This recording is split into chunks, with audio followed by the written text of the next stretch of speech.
No dia 4 de fevereiro de 2016, no interesse do procedimento investigatório número 1.25.00.003350/2015, dígito 98, na Procuradoria da República do Estado de São Paulo, deve proceder com o artigo do senhor Fábio Ori Ionamini, devidamente qualificado no termo anexo.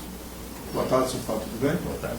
Senhor Fábio, nós vamos fazer algumas perguntas para o senhor e você, caso não queira respondê-las, você tem o direito a exercer, manifestar seu silêncio. Ok? Doutor, só possível gravar?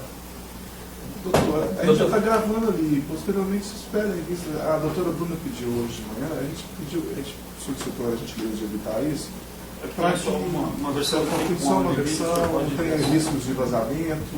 Da nossa parte. Eu sei, mas para não ter esse tipo de por isso, aquilo, por aquilo, se foi a gente. Isso não vai acontecer, então, para resguardar até a segurança do povo. Algum problema, professor? Não tem problema. Só a gentileza que a gente está pedindo. depois com acesso aos autos é possível? Sim, com certeza. E nós vamos tentar degravar esses depoimentos depois, todo por escrito. Tá bom. Obrigado. Senhor Fábio, o Dr. Robson vai começar com algumas perguntas e, eventualmente, eu e o Dr. Robson vamos intervir e complementá-los ao final. Tudo bem? Eu sou Júlio. Júlio Robertson até aí. Desculpe, nós não nos apresentamos. Fábio, novamente boa tarde. Boa tarde. Qual que é a formação do senhor? Sou administrador de empresas.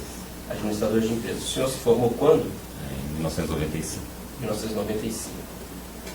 O senhor ingressou, já trabalhou no Grupo OS? Já trabalhei. O senhor trabalhou no Grupo OS em qual período? De metade de 2008 até agora, metade de janeiro. Metade de janeiro de 2015? 2016. Até 2016. Janeiro de 2016. Janeiro. 18 de janeiro eu renunciei. Perfeito. O senhor ingressou na OAS, no Grupo OAS, em qual empresa? Na OS Empreendimentos. O senhor sempre trabalhou na OAS Empreendimentos? Trabalhei. Digo, dentro do Grupo OAS, a única empresa em que o senhor trabalhou foi na OAS? Eu trabalhei também na OS Investimentos. O senhor poderia nos descrever, por favor, como foi a sua trajetória dentro da OAS? Bom, iniciei a minha trajetória na OAS Empreendimentos, na diretoria financeira da OAS Empreendimentos. Devo ter ficado lá até meados de 2011, quando já comecei a fazer uma transição para a OAS Investimentos, também a composição financeira da OAS Investimentos. Certo. Depois eu fiquei Desculpe, só, na OAS Investimentos, qual era o cargo do senhor? diretor financeiro. Também, certo. E depois da... Depois eu fiquei só fazer a conta de... Ao final de última semana de 2013, praticamente, eu retornei para a OAS Empreendimentos, agora como presidente da OAS Empreendimentos. No final de 2013. Última semana de 2013. Quem convidou o senhor para ingressar no Grupo OAS? Foi o Canini, que era o presidente da OAS Empreendimentos.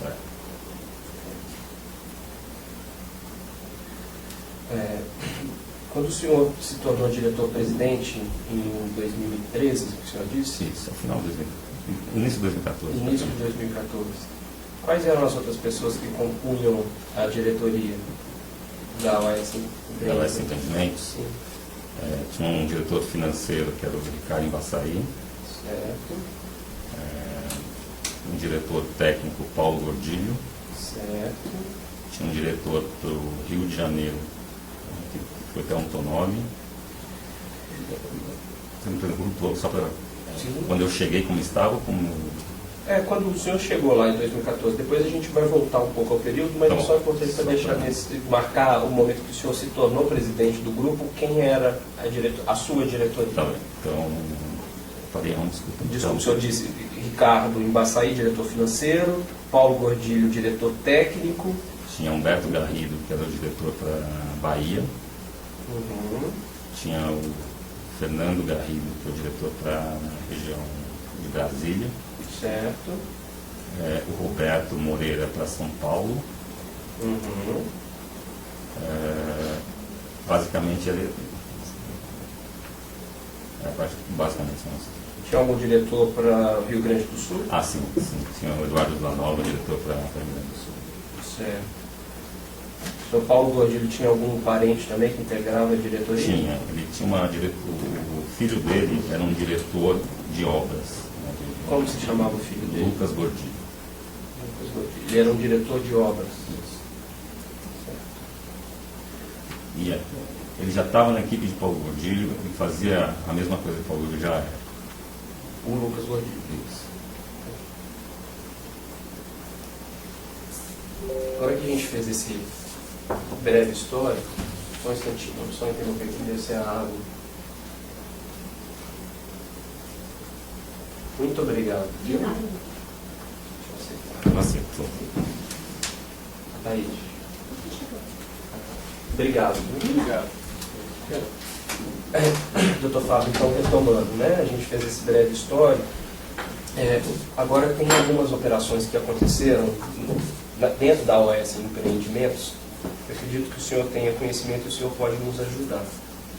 É público que em 2009, 2010, a OAS Empreendimentos assumiu empreendimentos da Bancop. Correto. O senhor participou desse processo? Eu não participei, eu não tive relacionamento com a Bancop, mas eu fazia as viabilidades, analisava as viabilidades para ver se os projetos dão retorno, se não dava, estavam de acordo com os parâmetros que a gente tinha para aceitar os projetos. Na época, né, 2009, 2010, o senhor ocupava a diretoria financeira. Isso. Certo. Como que foi o primeiro contato, como que o senhor ficou sabendo desse processo de assunção dos empreendimentos da Bancop? Olha, foi de reuniões internas nossas que surgiu a oportunidade, contaram o que eram cada um e foi afunilando. Tinha uma diretoria que era, na época, a diretoria de São Paulo que cuidava dos projetos. Certo, o senhor disse, falaram, quem que falou? A primeira vez que o senhor ouviu, quem que falou? Olha, eu não me recordo. Não sei qual é. Sabe de onde que veio a indicação dessa oportunidade? Foi algum diretor que buscou? Foi algum acionista que buscou essa oportunidade?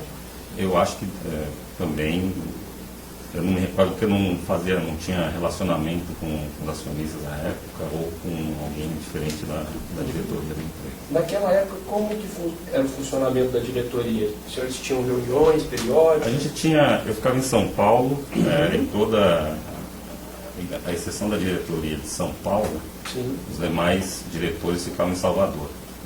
Certo. Então, principalmente naquela época, eu viajava muito para Salvador, praticamente toda semana eu ia para lá. E quando o senhor ia lá para Salvador, acontecia algum tipo de reunião? Nas reuniões com o próprio Carmine, com os outros membros da diretoria. O Carmine, à época, Ele era o presidente. certo? E O diretor superintendente, na verdade. certo. E nessa reunião, quem mais estava presente além do Carmine nessas reuniões? Não, uma reunião muito ampla, então tinha todos, dependendo do tema, tinha todos os diretores, alguns líderes, né, gerentes participavam também. Não era uma reunião fixa, eram reuniões que existiam necessário do negócio, e alguns acompanhamentos também. Né? Havia alguma reunião com os acionistas? Olha, muito raramente tinha reunião com acionista. Mas acontecia. Tinha mais o relacionamento caminho com os acionistas, né? Não tinha, praticamente, nessa época, não me recordo de ter reuniões com acionistas. Certo. E, bom, aí retomando, então, especificamente a questão da Bancop. Só um instantinho. Obrigado, Felipe. Retomando, então, essa questão da Bancop, o senhor disse que não se recorda quem lhe trouxe primeiro essa informação. Não tenho memória de quem exatamente me falou. Foi numa dessas reuniões que o assunto surgiu. Certo. Existia nessa época alguma espécie de comitê dentro da diretoria da OAS Empreendimentos? O que tinha é que todos os projetos que surgiam, eles passavam por uma análise. Então se discutia os parâmetros para poder aceitar um projeto, comprar um terreno, por exemplo, ou não. Certo. Esse projeto Bancop, de assumir empreendimentos da Bancop, foi analisado por esse comitê? Ele não foi um projeto Bancop, né? Eles tinham lá, cada projeto vinha para ser analisado de forma isolada, e não um projeto do Bancoc como um todo. Cada empreendimento. Cada empreendimento tinha que ter a sua viabilidade para ver se era possível, do meu ponto de vista, para aceitar. O senhor foi responsável por fazer algum tipo de análise também cada um desses empreendimentos, de cada um desses projetos? Eu fiz algumas análises, né, lógico, equipe, do ponto de vista financeiro, para ver, né, baseado nas premissas que as diretorias comerciais, isso não só para a Bancoc, mas para todos os projetos, eles apresentavam o que a gente chama de uma análise de viabilidade. Certo. Então, dentro de determinados parâmetros, o projeto era aceitável ou tinha que ter alguma mudança de premissa, algo que o tornasse viável do ponto de vista econômico. E o senhor se lembra de ter feito a análise dessa viabilidade desses empreendimentos? Olha, eu tenho memória de ter feito o primeiro projeto, a gente fez com certeza. Que foi qual o senhor se recorda? Foi o Alto do Butantã. Certo. A gente fez a análise.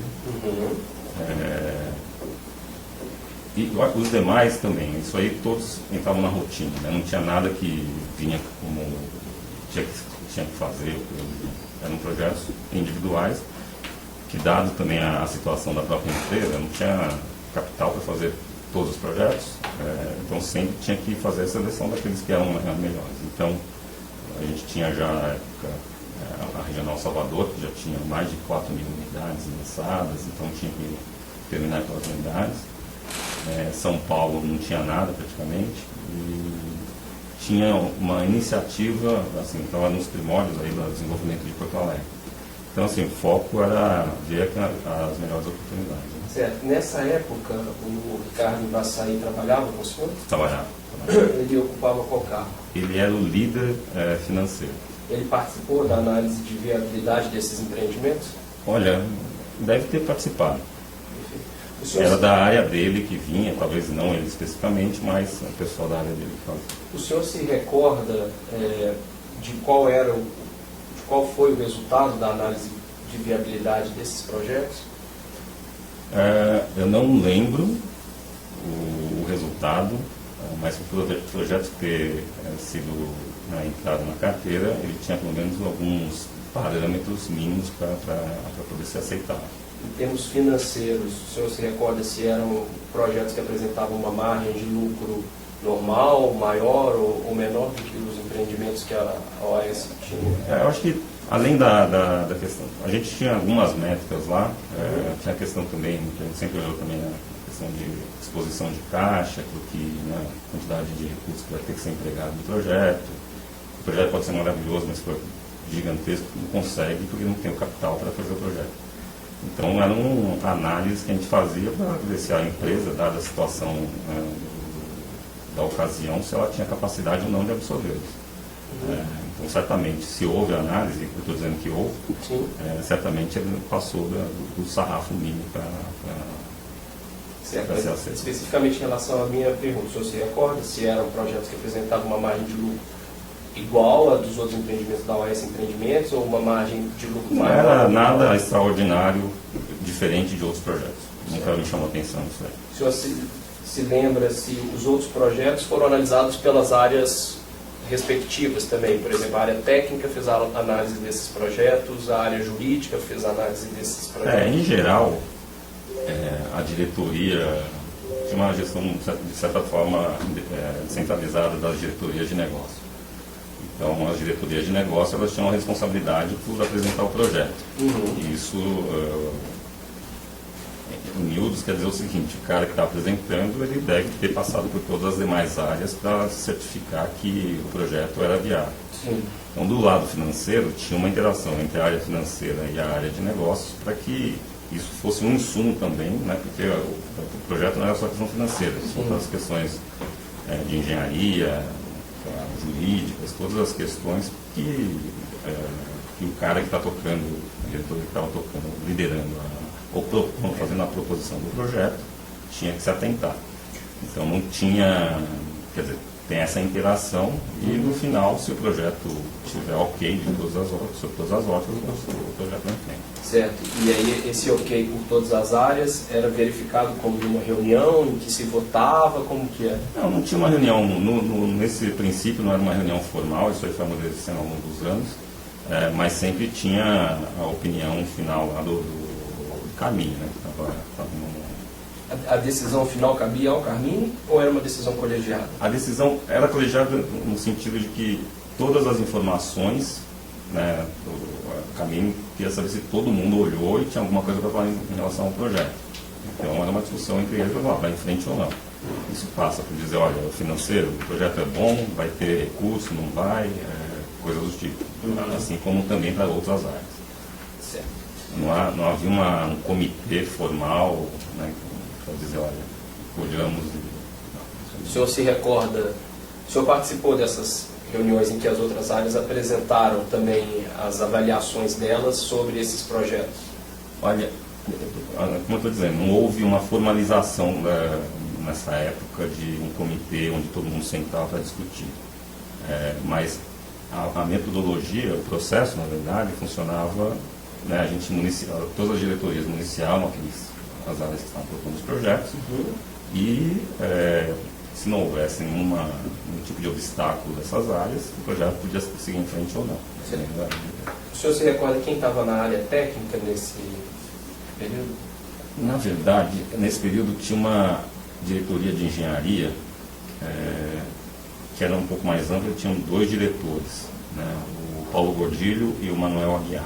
O senhor se lembra qual foi o parecer ou a avaliação deles a respeito desses empreendimentos da Bancop? Se eles eram empreendimentos que tinham uma dificuldade técnica? Não me lembro. Quem que ocupava a diretoria jurídica, o senhor se recorda? O Adriano. O Adriano. O senhor se recorda qual foi o parecer dele, se existiriam muitos problemas jurídicos?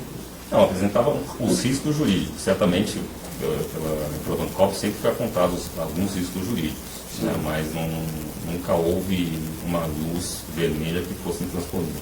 Perfeito. Depois ainda, enquanto o senhor era diretor financeiro, nesse período de 2008 a 2011, o senhor se lembra se a OS Empreendimentos foi ao mercado captar recursos? Ela captou recursos. Via qual instrumento? Via debêntures, teve também emissão de nota promissória, mas acho que as operações de mercado não foram lá.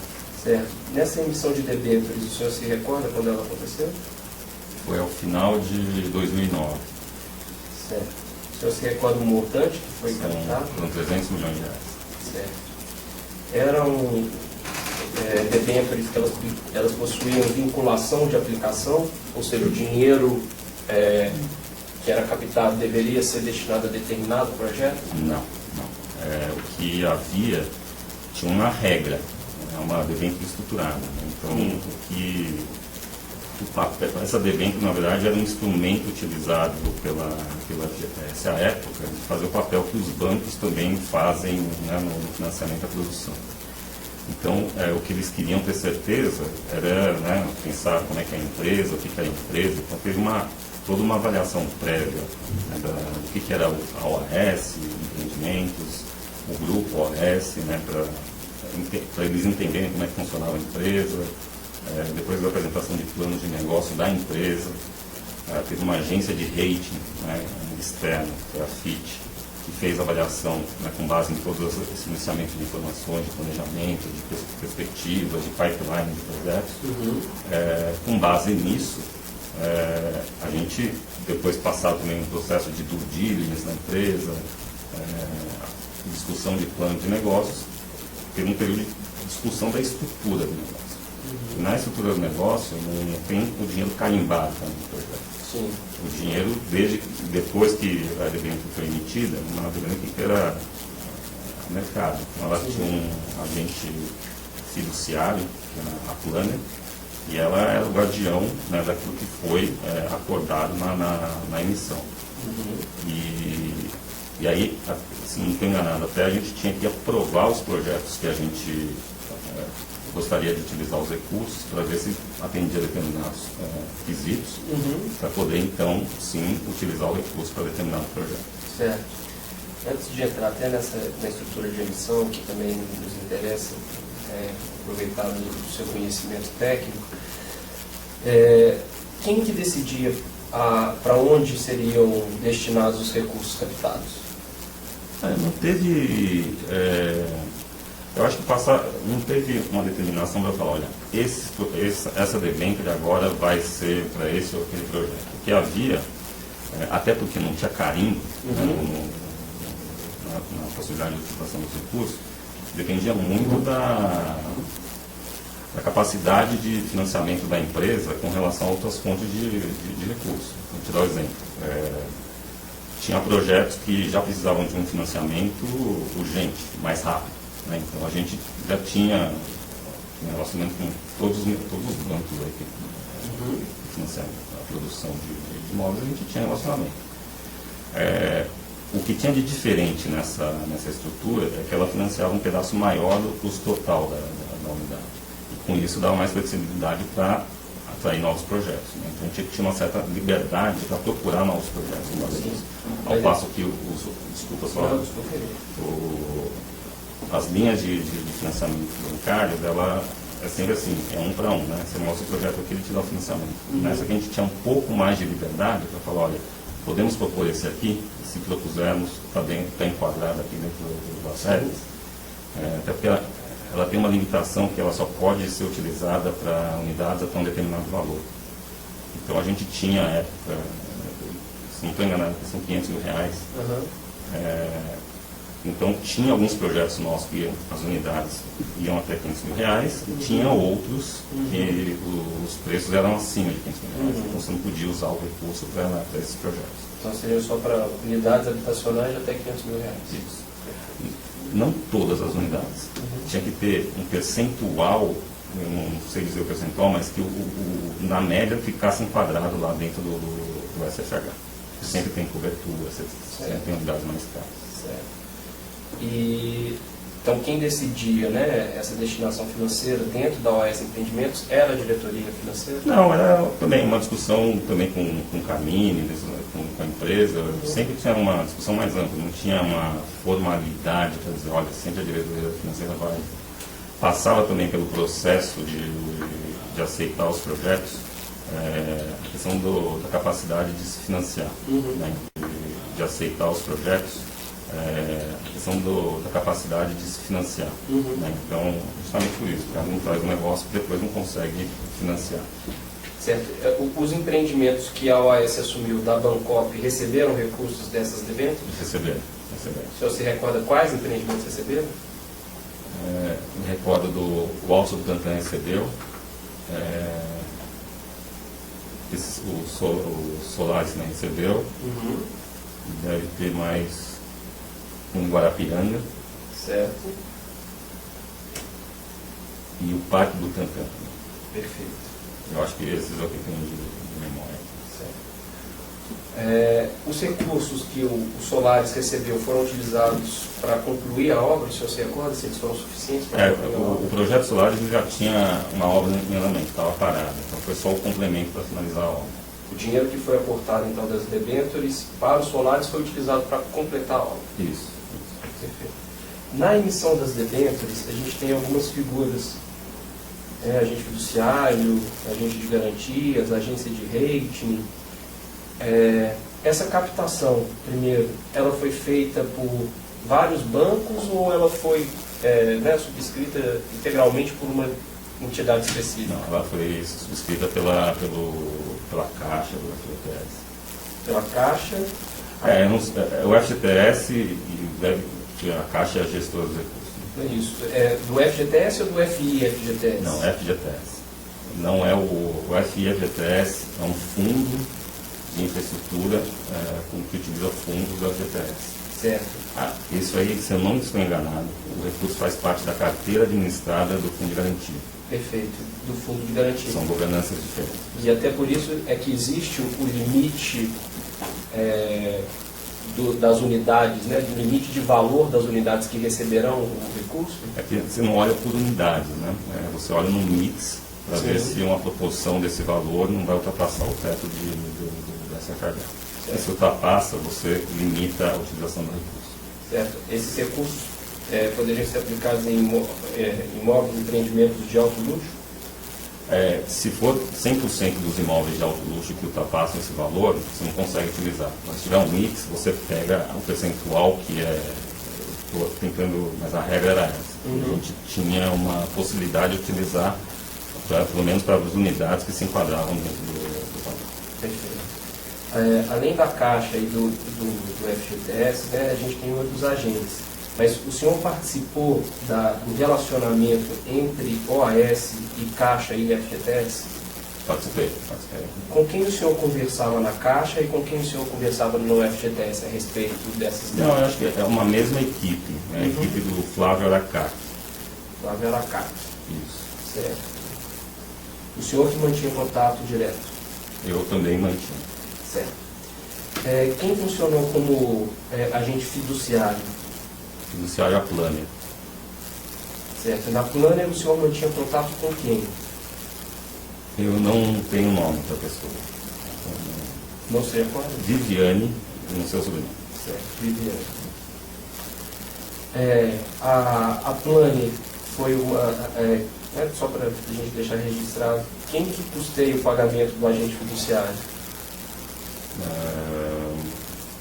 Eu não sei te dizer. Sabe dizer se é a emissora, no caso a OAS Empreendimentos? Ah, sim, sem dúvida é custo da emissora. É custo da emissora.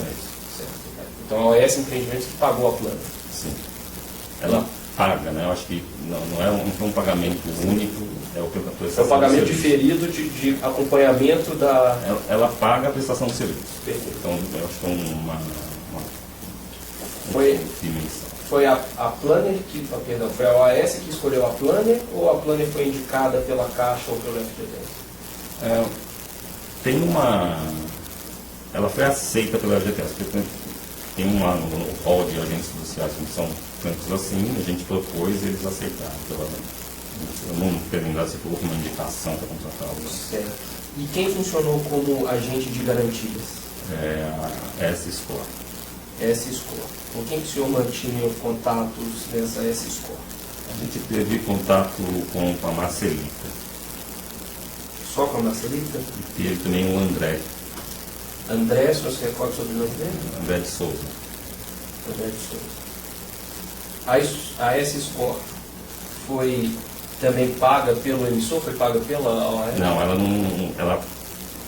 não foi paga pelo emissor no âmbito da emissão da ela tinha uma prestação de serviço, ela foi contratada para prestar um serviço ao longo da utilização dos recursos. Certo. E ao longo da utilização dos recursos, ela prestava um serviço de avaliação dessas garantias, e com base, eu não lembro do critério, ela era paga mensalmente ou periodicamente pelo serviço prestado. Mas paga por quem? Pela OAS também. Certo. E a Score, S-Score, né? O senhor disse? Isso, Ela foi escolha da OAS ou foi indicada pela Caixa ou pela FGTS? Foi indicado, não sei se no negócio houve uma indicação da empresa, mas a gente sabia que em todas as emissões que tinham ocorrido antes da nossa, sempre havia um agente de garantia e a Score estava lá. Então a gente também subentendeu que estava uma empresa que podia prestar esse serviço. Mas foi o senhor que procurou ou eles procuraram o senhor? Eu acho que a gente foi procurado. Né? Eu acho que teve nas discussões com a Caixa, a gente foi procurado porque eles estavam prestando esse serviço. A gente foi procurado ou a gente foi procurado? O senhor disse que o senhor disse que procuraram e agora o senhor falou a gente foi procurado. Não, o que eu estou dizendo é o seguinte, quando a gente estava emitindo, no processo de emissão, houve a discussão que havia necessidade de um agente de garantia. Sim. Que não é, principalmente para Nessas reuniões OAS com Caixa. Isso. Uhum. E aí houve, baseado em outras escrituras, né, em outros negócios, tinha indicação, assim, não por eles, mas pelo menos dizia lá que essa escola estava prestando esse serviço. Com base nisso, a gente entrou em contato. Uhum. O senhor manteve muito contato com a Marcelita e com o André de Souza? Foi justamente para fechar esse acordo comercial e depois eu não tive mais relacionamento. Depois o senhor não teve mais relacionamento Com a Marcelita, raramente, né, só nas questões operacionais, quando ela fazia um papel de aprovação dos contratos, né, que seriam de garantia, muitas vezes tinha discussões, eu me envolvi em algumas discussões por telefone. Por telefone. Houve troca de e-mails? O senhor se recorda? Provavelmente meus e-mails eu não estou lembrado de ter troca, mas em conferência telefônica pode ter tido conversa assim. houve alguma reunião que o senhor tenha participado, né, como representante da OAS, e também participaram representantes da Caixa e representantes da Sescor? Eu acho que com a Marcelita eu não participei de nenhuma, mas não descarto a possibilidade de ter tido reuniões entre a Marcelita, a nossa equipe e a equipe da Caixa também. Participantes, né? Especificamente, qual que é esse serviço de agente de garantias? Deixa eu explicar um pouco como é que funciona o processo de venda. Né? O processo de venda funciona, o cara está no stand, o imóvel está lá, tem o apartamento doctorado, então o cara chega no stand. A empresa, ela faz uma análise de crédito, né? E se achar que o cliente tem crédito, assina uma promessa de cumprimento. O papel dela era certificar que o trabalho que foi feito de crédito, ou não, né? Pode ser que tem empresa que não faz problema algum, que essa possibilidade de receber esses pagamentos, né, vindo dessa promessa de cumprimento, não é um pagamento à vista, não é um pagamento sem a prazo, ela avalia a capacidade de pagamento do cliente. Então ela checa toda a documentação, faz uma análise de crédito, aos moldes, se não estou enganado, essa empresa também é correspondente da Caixa. Quer dizer que ela utiliza o mesmo padrão, o mesmo critério de aprovação de crédito que a Caixa utiliza para os seus clientes. E com base nisso ela fazia as aprovações. Então, o que eu estou dizendo que eu tive conversas com ela potencialmente era justamente por isso. Porque muita coisa que a gente achava que estava enquadrado, ela tinha um rigor excessivo e não aprovava, e com isso a gente não conseguia liberar essa garantia. Utilizar esse contrato como garantia. Perfeito. Esse serviço de análise dessas garantias era feito também dentro da Caixa, enquanto a gente, né, gestor do FGTS? Não, o papel ela não tem esse papel, né, a Caixa, sobre esse aspecto. O que ela... Olha, vamos combinar que a gente vai fazer essa emissão dessas debêntures, vamos criar a regra aqui, então a regra vai ficar clara na escritura das debêntures. Assim, ó, a regra vai ser essa. Eu quero que haja um agente que olha as garantias, um outro agente que vai fazer as medições nas obras para ver se elas estão evoluindo. E isso aí são informações que são prestadas ao agente fiduciário, que tem o dever fiduciário de liberar ou não a liberação dos recursos da debênture, se estiver em acordo com a regra que tem estabelecida na escritura. Perfeito. As garantias, né? O senhor sabe, existiam garantias reais e outras garantias também nessa emissão? Tem são garantias reais e fidejussórias. Garantias reais e fidejussórias. A garantia real, em todos os projetos, para a utilização dos recursos, a gente precisava dar o terreno em garantia. Se fosse uma empresa de uma SPE, Sociedade de Propósito Específico, as cotas também da SPE, todos os recebíveis, ou seja, todos esses contratos ficavam em garantia. O próprio terreno, não sei se foi o terreno, mas o terreno também dado em garantia. Tudo aquilo que é do projeto ficava em garantia. Certo. No caso específico dos empreendimentos que eram dados em garantia, era constituída uma hipoteca em relação ao terreno ou em relação a cada uma das unidades? O senhor se recorda? Do terreno, 100% de certeza. Eu não lembro se as unidades também elas são hipotecadas. Tá. Agora, o senhor disse que aí os recebíveis eram colocados em garantia. Os recebíveis, sim. E os recebíveis... Estou com 80% de certeza que as unidades também eram dadas em garantia. Certo. Os recebíveis, só para deixar claro, eram os valores que a companhia tinha a receber de venda das unidades? É isso. A venda do imóvel se dá através de uma promessa de compra e venda, né, porque o imóvel não está pronto. Então, você faz uma promessa de compra e venda que estabelece lá as condições de pagamento. Então, você tem lá um período até ao término das obras, uma parcela menor, e aí na entrega o cliente vai busca seu financiamento ou quita a unidade, com isso a gente paga, ele paga pela unidade e aí a unidade é transferida para ele a propriedade. Né? Certo.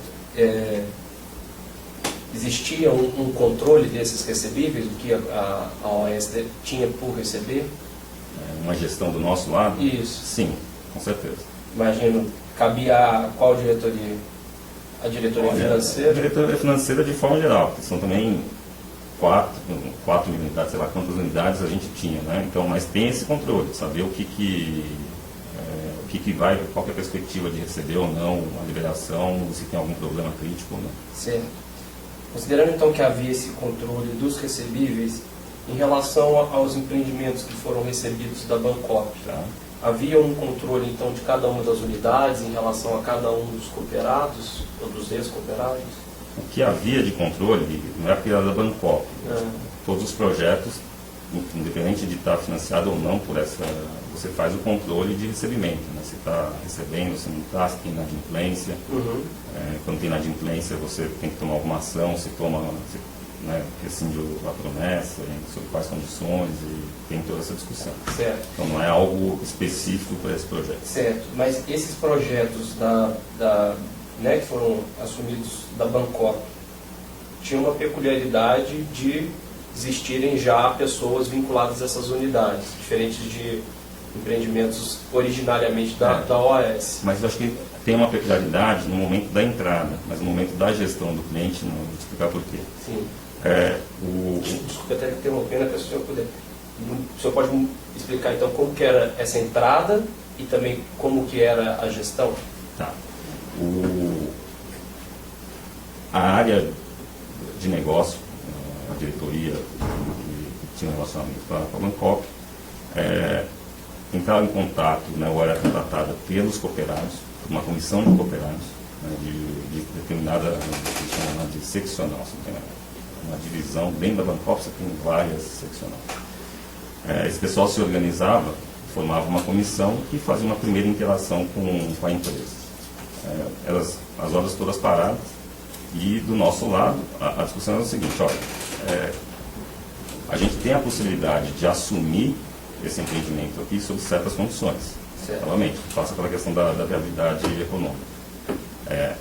Se houvesse um acordo comercial, né, onde a OAS aceitava os créditos dos cooperados, aqueles que eles tinham pago até a data de negociação, ajustado, corrigido, pela regra, não tem uma regra específica. Se você aceitar essa condição aqui e aceitar, né, pagar um complemento, né, de mais tanto, a gente firma uma promessa de compra e venda, né, entre as partes, e eu aceito seus créditos como parte do pagamento. Então a regra geral era essa. Então, esse acordo, desculpe me interrompendo, mas esse acordo era feito com essa comissão.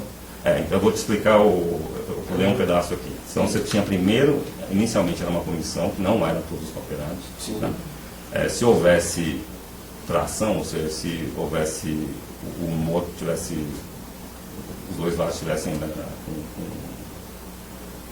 a expectativa de poder fazer alguma coisa, tinha uma fase seguinte, que aí sim com todos os cooperados, né, para informal ainda, porque não tinha nada a ver com a gestão da Bancorp, eram os cooperados interagindo com a empresa, né, e se houvesse do lado da empresa, né, o sentimento que isso aí poderia seguir adiante, aí sim a Bancorp convocava os cooperados para ver se estavam de acordo com os termos apresentados pela não acordados, mas pelo menos apresentados pela OAS, e se houvesse o quórum necessário lá, não sei se são 2/3, alguma coisa desse tipo, de todos os cooperados, isso podia seguir adiante.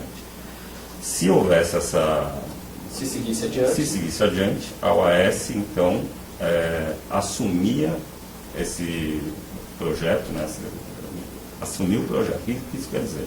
Não é que você já pode começar a vender, né, logo de cara, porque o projeto era uma cooperativa e a OAS o empreendimento é uma incorporadora. Então tinha que transformar aquele projeto, que é uma cooperativa, numa incorporação. Certo. Então tinha um prazo também para que, né, assumisse esse projeto e passasse pelos todos os processos jurídicos, legais, para regular o empreendimento do ponto de vista de incorporação. E aí, quando havia a aprovação da incorporação, que isso aí também é um prazo que depende de cada prefeitura, de cada local, aí sim começava-se a assinar as promessas de compra e venda com os até então cooperados, que passam a ser clientes da empresa.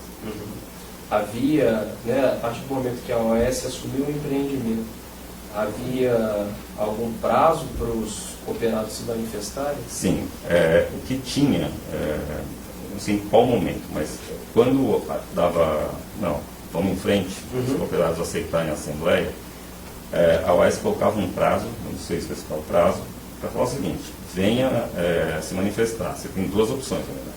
Ou você permanece com a unidade que você escolheu lá atrás. Porque quando o cooperado iniciava a sua entrada na seccional, ele já tinha vinculação com uma determinada unidade. É isso. Eu acho que não sei se em todos os 100% dos casos era assim, às vezes tem cotas da cooperativa também. Sim. Mas, via de regra, você tinha a possibilidade de usar esse direito que tinha contra o... Já tinha vinculação com Tinha uma vinculação, algumas vezes tinha vinculação. Eu só não vou te dar 100% de certeza, porque no caso do Alto do Tantã, foi uma história um pouco diferente, porque já tinham torres completas com gente morando. Certo. Tá? Mas, por exemplo, no Guarapiranga, no Solares... Sim, eu acho que sim. Eu acho que... Certo. Então, havia esse prazo no qual o cooperado só tinha duas opções. Quais eram as duas opções? Então, ele tem a opção. Você quer ficar com utilizar seu crédito para comprar o imóvel nas condições que a OAS está propondo. Se não quiser, eu te ressarço de acordo com a regra que foi acordada. Certo. Então, E essa regra, em geral, era a regra que havia sido acordada entre o cooperado e a Bancoop. Perfeito. Então era ou a opção de ficar e completar o pagamento, Isso. ou desistir e receber um valor com descontos eventuais administrativos que já tinham sido acordados. É isso. Exatamente isso. E por que a gente fazia, por que foi feito dessa forma? Porque, do ponto de vista da OAS, a OAS quer vender a unidade, né? Então, tampouco ficar correndo atrás do cooperado se ele não decidiu o prazo. Então, se o prazo não foi atendido, ou seja, se o cooperado não foi lá e falou, ó, quero fazer isso ou aquilo, a gente, a rigor, colocava a unidade para vender. Né? E não ia atrás do cooperado e falava assim, não, toma o seu dinheiro aqui, se o cooperado viesse, porque tinha uma rotina também, um procedimento que o cooperado tinha que fazer perante a Bancoop, que era assinar uma demissão da Bancoop, que vinha junto com isso. Ele entregava para a gente essa demissão com o valor do crédito lá, que ele tinha pago pela Bancoop e endossado pela Bancoop. Então, esse não sei exatamente os documentos, mas a lógica... Certo, e até dentro dessa lógica, eu imagino que para o senhor, enquanto diretor financeiro, devia ser essencial, ainda mais porque havia um controle de recebíveis, saber quais eram as unidades que estavam à venda, que tinham outro tipo, né, seriam vendidas, e unidades que teriam uma complementação de pagamento. Eu não tinha essa gestão do cliente a cliente, que são... Está falando de... O que eu acompanho, enquanto gestor financeiro, eu vejo todo. Mas existia um controle unidade por unidade. O controle unidade, sem dúvida existia. Mas eu não fazia esse acompanhamento, eu olhava todo. Certo. E esse controle era feito dentro da área financeira? O controle provavelmente existia dentro da área financeira. Eu não sei também nessa época se já estava o sistema tão apurado quanto está hoje, mas já tinha um certo controle. Perfeito. Agora, dando um salto, depois dessa boa explicação do senhor sobre, né, a entrada e a gestão desses empreendimentos, o senhor veio a se tornar diretor-presidente da OAS Empreendimentos no início de 2014. Foi isso, no início de 2014. Perfeito. O senhor se recorda, em relação às unidades, né, ou os empreendimentos que foram recebidos da Bancoop, se existiam ainda unidades à venda? Por exemplo, no Guarapiranga, o senhor se recorda se em janeiro de 2014 ainda existiam unidades à venda? Eu acho que... Eu não vou me recordar se tinha unidade à venda de determinado projeto ou não. O acompanhamento que eu fazia, isso foi logo no começo da minha gestão, era baseado no plano que cada diretor aprovou, né, em relação à perspectiva, como é que seria o ano. Né? Certo. Então, o detalhamento projeto a projeto não era algo que eu acompanhava assim tão perto. Eu estava mais preocupado com o todo, né? O que cada diretor estava vendendo, o que estava prometendo vender e vendia. Perfeito. A sua função como diretor-presidente, o senhor poderia nos descrever? Era receber informações das outras diretorias? Como que era? Eu acho que, principalmente porque foi uma gestão relativamente curta. Era muito mais inicialmente, para tentar fazer uma reviravolta no negócio que não estava sofrendo, assim como várias outras incorporadoras do mercado, sofrendo das questões, questão de vendas mais fracas, estouro de obras. Então era para tentar colocar o negócio dar outra direção para o negócio. Meu foco foi sempre muito para tentar vender. Tinha muito estoque.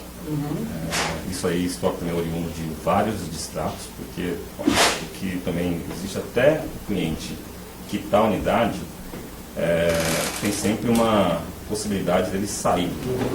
Então, estava muito crônico isso também. Então, a gente tinha que fazer um acompanhamento para tentar desovar o máximo de estoque possível e ser mais agressivo também em termos de preço, se necessário. Porque está ficando caro manter essas unidades. A unidade pronta custa muito caro para manter. Tá, mas assim, em relação ao dia a dia, uma pergunta assim mais específica. O senhor estava em São Paulo. Está em São Paulo. A sede da OS Empreendimentos era em São Paulo nessa época? Nessa época era em São Paulo. Certo. E os demais diretores estavam em São Paulo já? À exceção dos diretores regionais, os diretores corporativos e de engenharia estavam em São Paulo. E como é que era fisicamente? Onde que ficava esse escritório? Fica na Avenida Angélica, era número 2248. Certo. Eram vários andares? Era um andar? Era um andar para a diretoria, Uhum. um salão aberto, e aí tinha as equipes que ficavam em outros andares. Certo. Cada diretor tinha uma sala? Não. Como é que é? Eu tinha uma sala e os demais diretores ficavam numa sala maior, com espaço entre eles, mas cada um tinha, mas era um espaço aberto. Certo.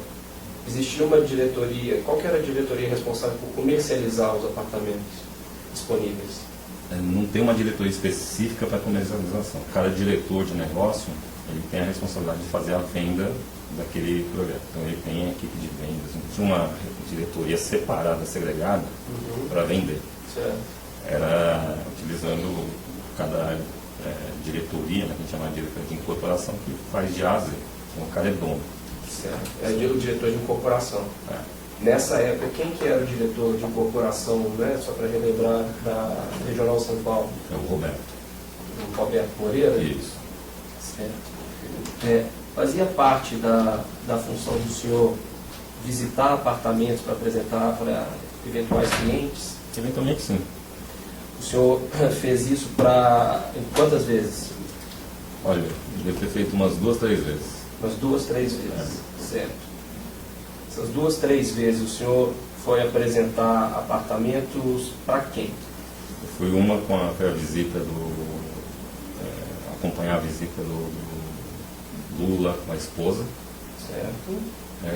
E outras visitas para outros clientes. Mas não foi nessa mesma época. Certo. Foi até colegas que tinham interesse em comprar.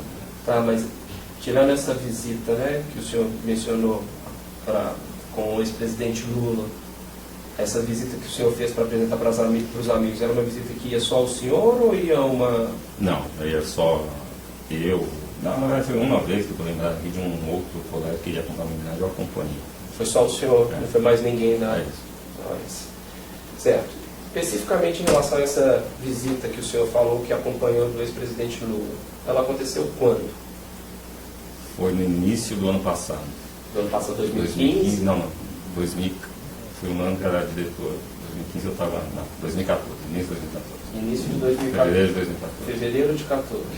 Certo. Como que foi? Como que o senhor recebeu? Foi para ver qual unidade primeiro? Não, surgiu, o Dr. Léo entrou em contato. Tem contato com o senhor como? Provavelmente ele tinha me chamado para conversar. Não tenho se foi por telefone, mas fui contatado por ele e ele explicou a situação e falou assim, veja, organize aí para a gente receber. Desculpe, ele explicou a situação. Qual Não, situação? ele falou que o presidente Lula tinha interesse em visitar a unidade e me pediu para organizar junto com a equipe. Tá. Qual unidade? Para o triplex De qual empreendimento? do Solares. O apartamento, o senhor se recorda? É esse, o 164 lá? Isso. Perfeito. Então, o Dr. Léo Pinheiro ligou para o senhor, ou fez o contato com o senhor e pediu para organizar essa visita para o ex-presidente Lula. Quais foram as providências que o senhor tomou? Não tinha muita providência, era muito mais para preparar a equipe para acompanhar a visita. Né? Certo. Houve alguma preparação da unidade? Eu acho que teve limpeza. Né? A gente pediu, acho que limpar a unidade, mas não teve, pelo menos eu não tenho recordação assim, ter algum outro tipo de movimentação. Era muito mais para limpar e deixar algo mais receptivo. Certo. E o senhor acompanhou essa visita? Acompanha. Como que foi o dia? O senhor pode nos descrever? Que horas o senhor chegou? Com quem o senhor foi? Eu fui com o Dr. Léo. Eu encontrei na prédio, na casa do prédio dele. E ele foi logo de manhã, foi bem cedo. E a gente foi de carro. E ele havia marcado para ele se encontrar com o ex-presidente e a esposa em frente lá em São Bernardo. Então a gente parou e aguardou, e quando eles chegaram, o Léo desceu do carro, cumprimentou e a gente seguiu adiante até o prédio. Certo. Aí os senhores entraram pela portaria ou desceram? A gente entrou pela garagem. Certo. Pela garagem. Aí chegaram lá, já tinha alguém esperando? Tinha toda a equipe. A equipe estava mobilizada porque estava já aguardando a chegada. O senhor tinha comunicado a quem? Foi o Roberto. O senhor tinha comunicado ao Roberto? Isso. Certo. E o Roberto estava lá? O Roberto estava lá.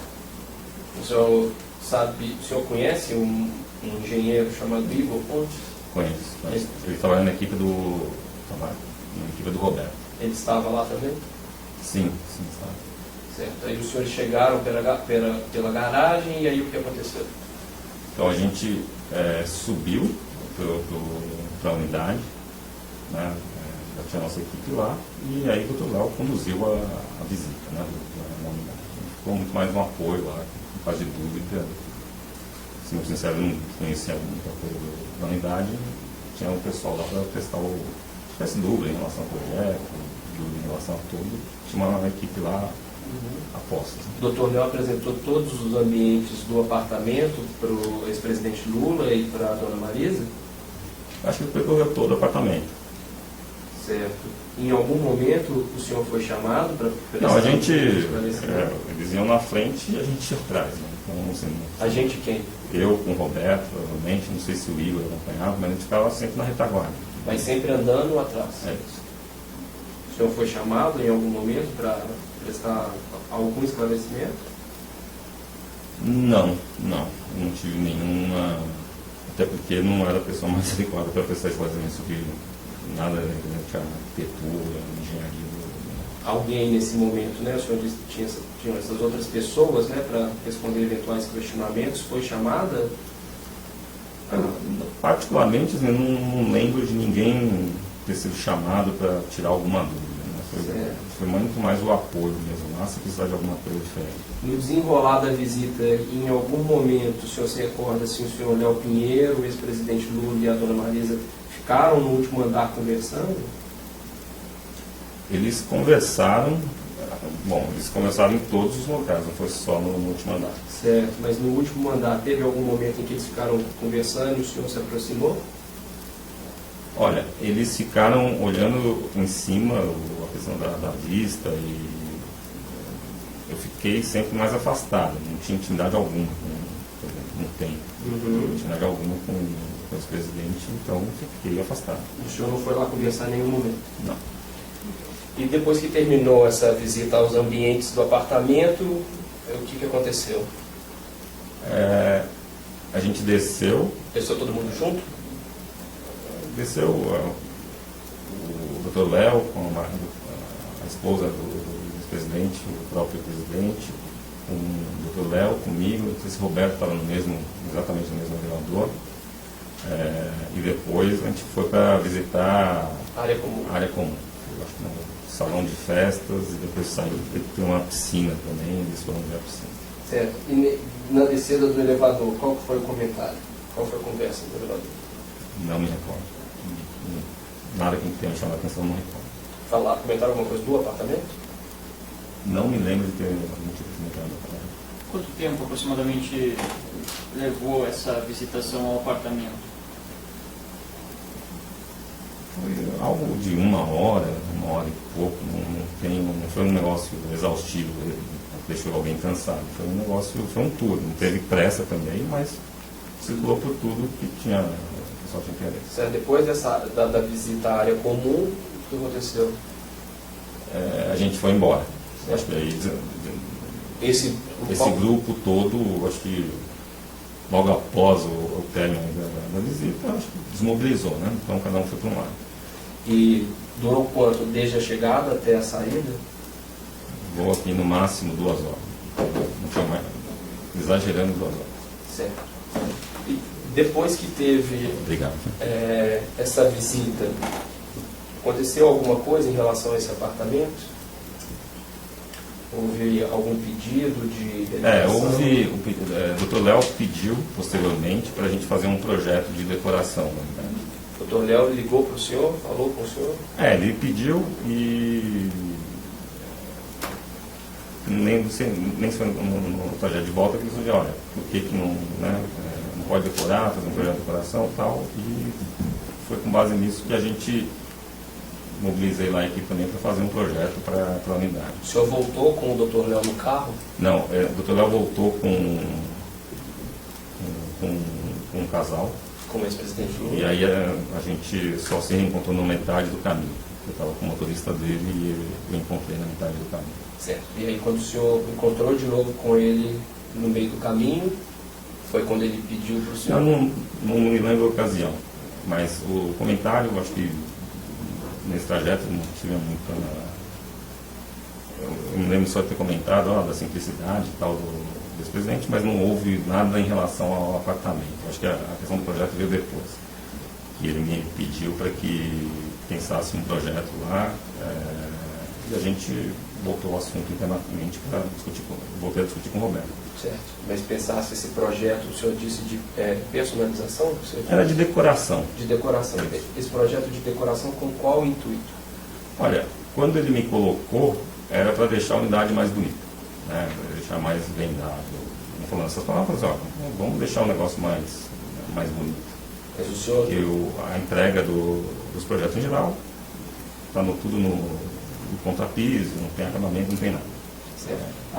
Essa ideia de deixar mais bonito era uma ideia que ele apresentou ao senhor como uma ideia de deixar mais bonito ao ex-presidente e sua esposa? Olha, ele não especificou, né, se era com intuito ou não. Do nosso lado, apesar de não ser algo que a gente faz todo dia, me soou normal também, porque é uma propriedade da empresa. Né? Então a gente desenvolveu isso internamente e propôs alguma coisa para ele. Mas o Dr. Léo já tinha pedido para o senhor fazer isso em relação a alguma outra unidade? Isso foi logo no começo do ano, ele nunca me pediu.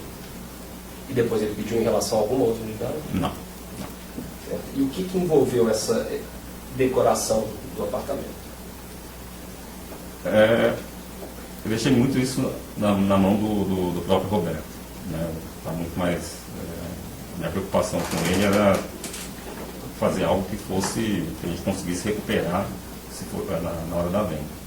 Então isso aí foi o parâmetro que eu dei para ele. Nunca pedi nada especial, até porque eu não tenho muito conhecimento e ele conhece muito melhor que eu. Então ele tocou todas as necessidades, né?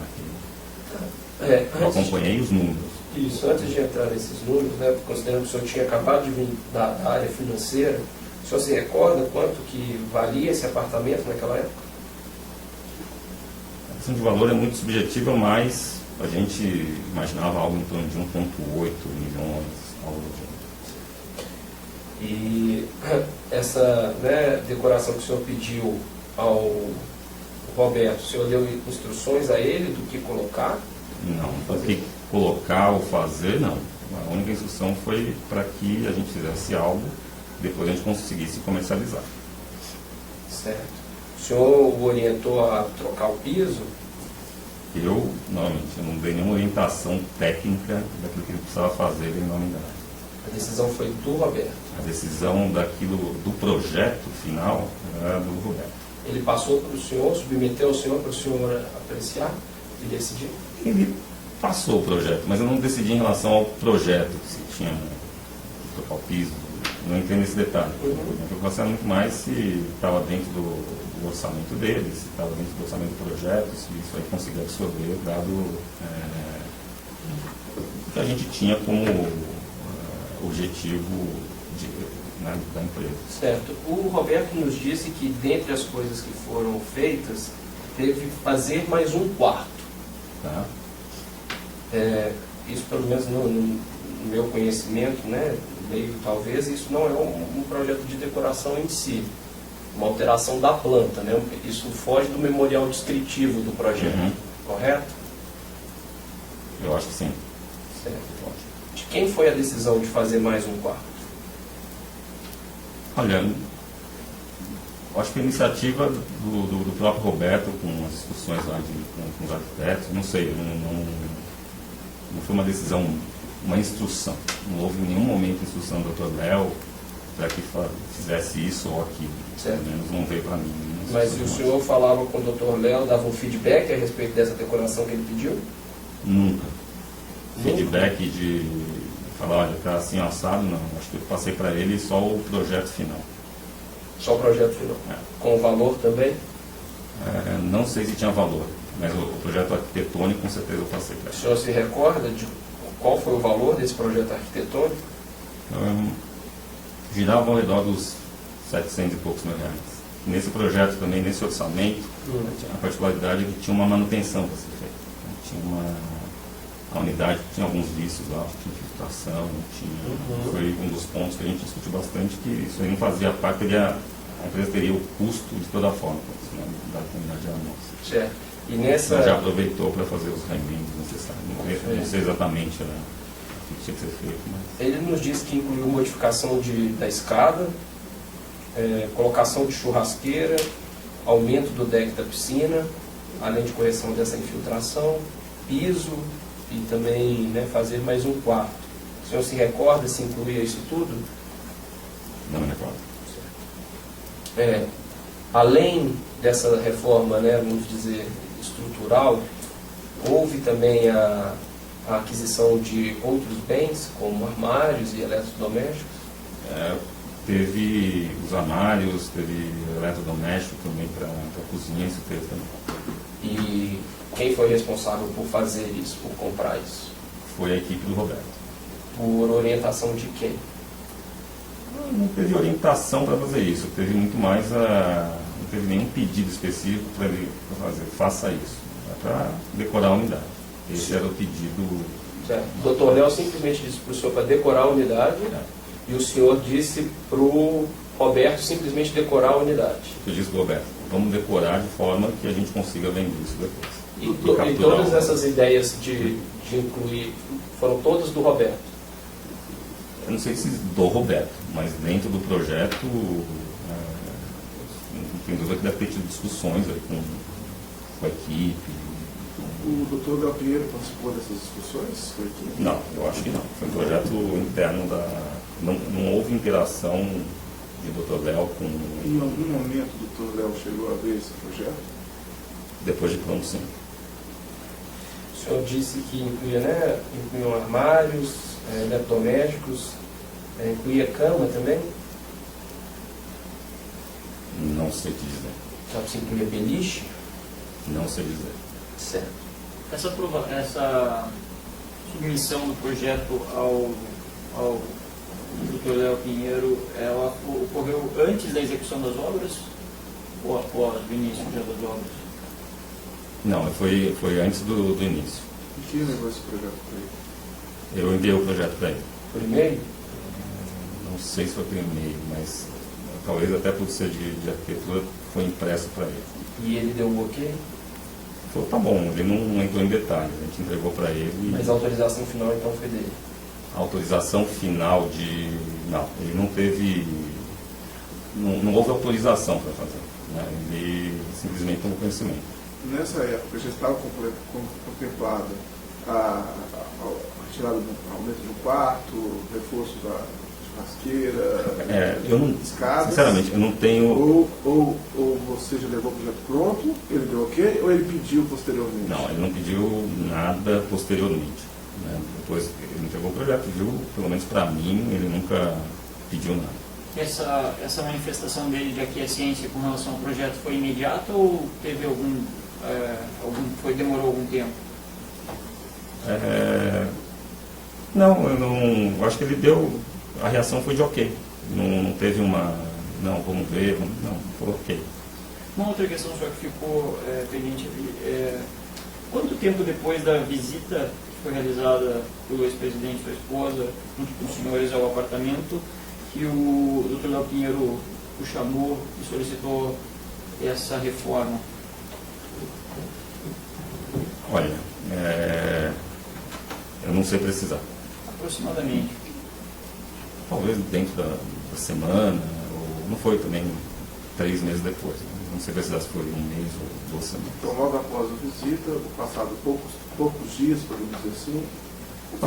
Foi mais de 2 semanas, menos de 2 semanas? Não, acho que foi rápido, não foi... ele não esperou... O assunto deve ter sido um assunto comentado, a visita do ex-presidente ao apartamento da empresa. Não, acho que foi um retorno rápido, não foi algo de esperar para refletir nem nada disso, ele só simplesmente pediu e a gente tocou. Foi na próxima oportunidade em que o senhor ouviu? Não, foi um pedido específico. Ele lhe chamou para fazer esse pedido específico? Sim, até porque não tinha uma agenda com ele. Depois que ele fez esse pedido específico para o senhor, quanto tempo depois você gastou para passar esse pedido para o Roberto? Não, foi tão logo eu recebi o pedido, passei para o Roberto. E havia uma certa... Foi pedido uma severidade? Não teve esse pedido de severidade. Certo. Nesse projeto inicial, o senhor se recorda se já incluía um elevador privativo dentro da unidade? Eu acho que não. Isso foi adicionado posteriormente.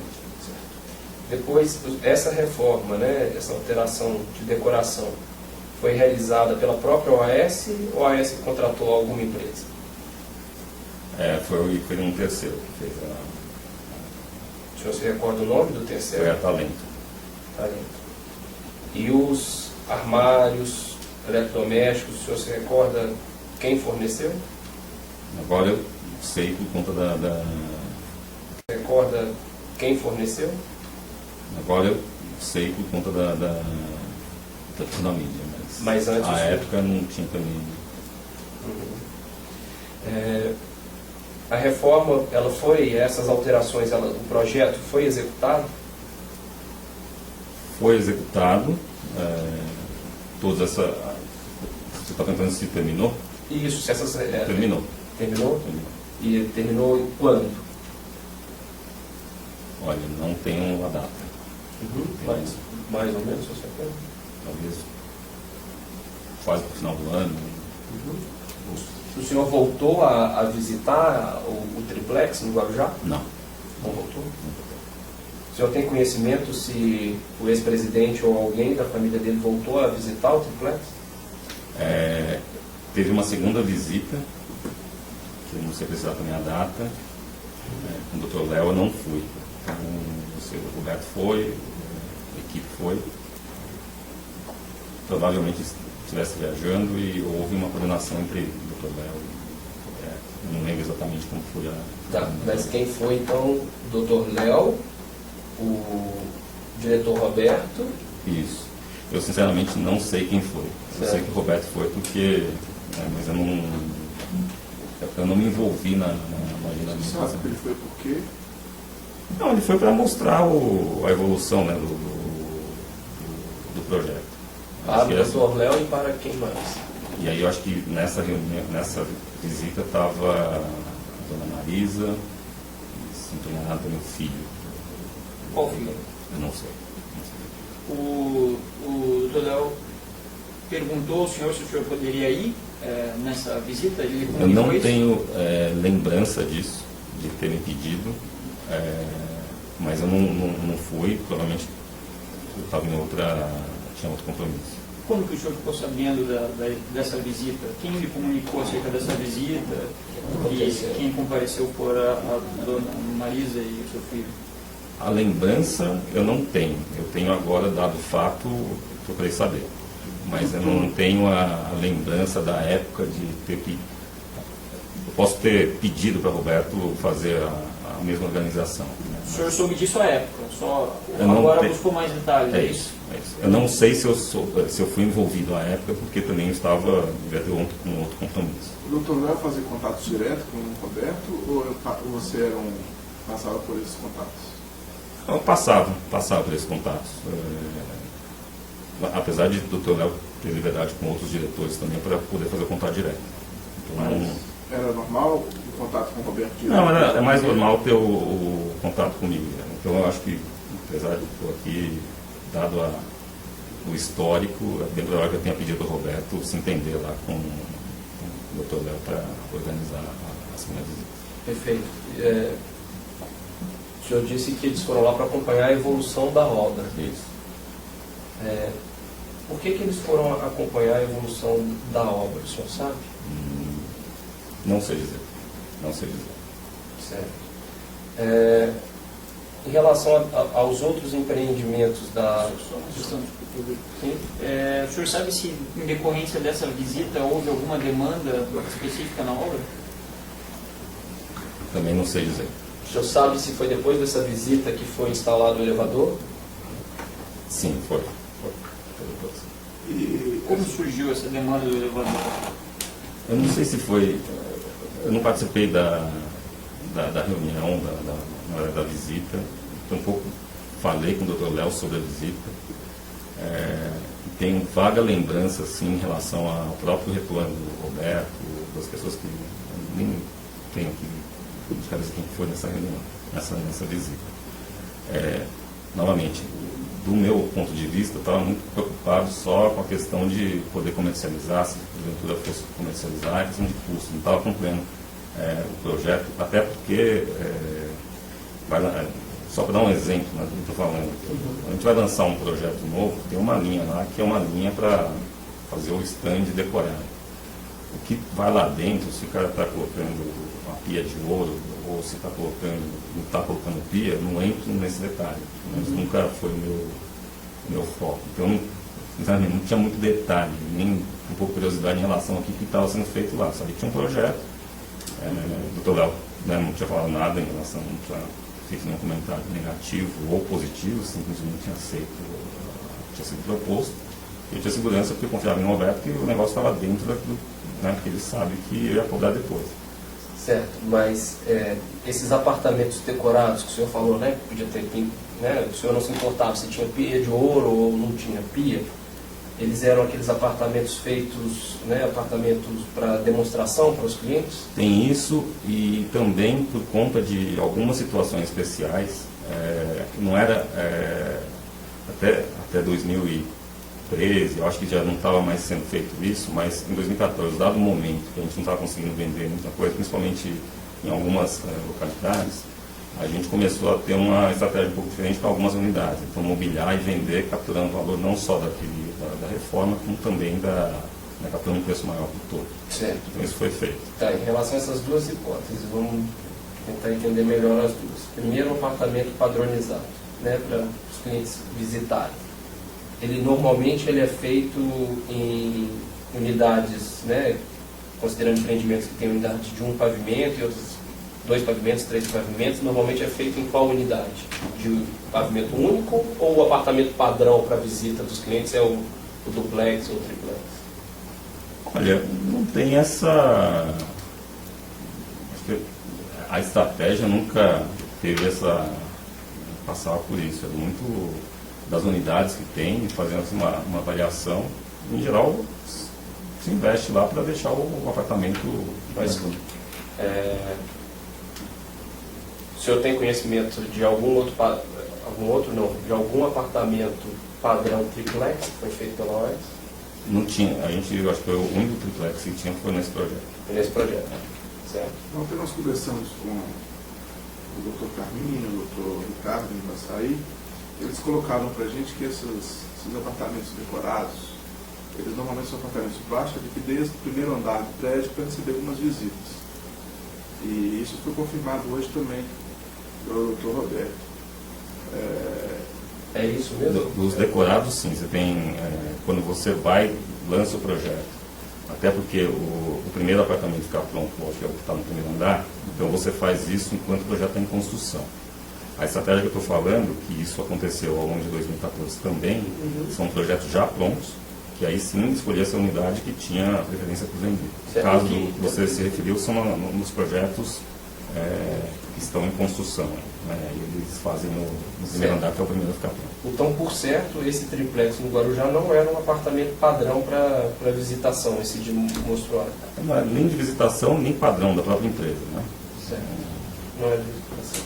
E com relação a esses apartamentos que o senhor mencionou, terem sido feitas essas modificações para acelerar a venda, isso era feito dentro de um processo de negociação com um cliente específico ou era feito... Não necessariamente. Eu acho que eu também não tenho, não posso dizer que nem que sim nem que não, mas a estratégia era agregar valor para poder vender. E quais eram essas modificações que eram feitas? Novamente, eu não entrava muito no detalhe, era muito mais, olha, vamos decorar a unidade para vender. Que entrava, mas você passava esse reporte para quem? Não, a gente tinha uma reunião de diretoria toda semana. Eu acompanho venda, se está vendendo, se não está vendendo, se tiver um problema específico, crítico, crônico, e aí abria para todo mundo poder discutir e ver se tinha... O senhor é um executivo da parte de finanças. Quanto era investido mais ou menos nessa tentativa de torná-lo mais digamos, vendável esse produto, de regra? Assim, o que eu estava... a minha preocupação sempre foi... Não era quanto ia gastar, era quanto o preço que ia ser vendido depois para poder recuperar. Então, e eu não tinha unidade a unidade, eu não fazia a gestão da unidade, que eu quero ter tanto naquela unidade. Estava falando de um negócio que tinha centenas de unidades. Então, essas outras unidades... Mas, por exemplo, era normal que se investisse 50% do valor do imóvel em decoração, em benfeitorias? Eu acho que é um número que, até para o apartamento decorado do lançamento desse sim, do primeiro andar, se gasta quase o valor do apartamento. Né? Mas esse o senhor mencionou que era para servir de mostruário. Isso. Estamos falando dos outros, dos apartamentos que o senhor me falou que... Que foram situações que, para ser sincero, eu não visitei nenhum deles para saber o padrão. A minha preocupação, novamente, era que eles fossem, né, pudessem ser vendidos. Não era a preocupação de ter uma unidade específica com um determinado acabamento para poder vender. Essa questão de ser apartamento para mostruário, o senhor não descartou, doutora Thaís? Você disse que vocês, então, reuniram na diretoria e alguns apartamentos, vocês falaram que talvez colocaram lá um armário, alguma coisa para decidir isso. A execução dessa decisão cabia a qual diretoria? A da regional. E quem era o diretor regional? Não, eu estou falando de outras diretorias que tiveram essa experiência.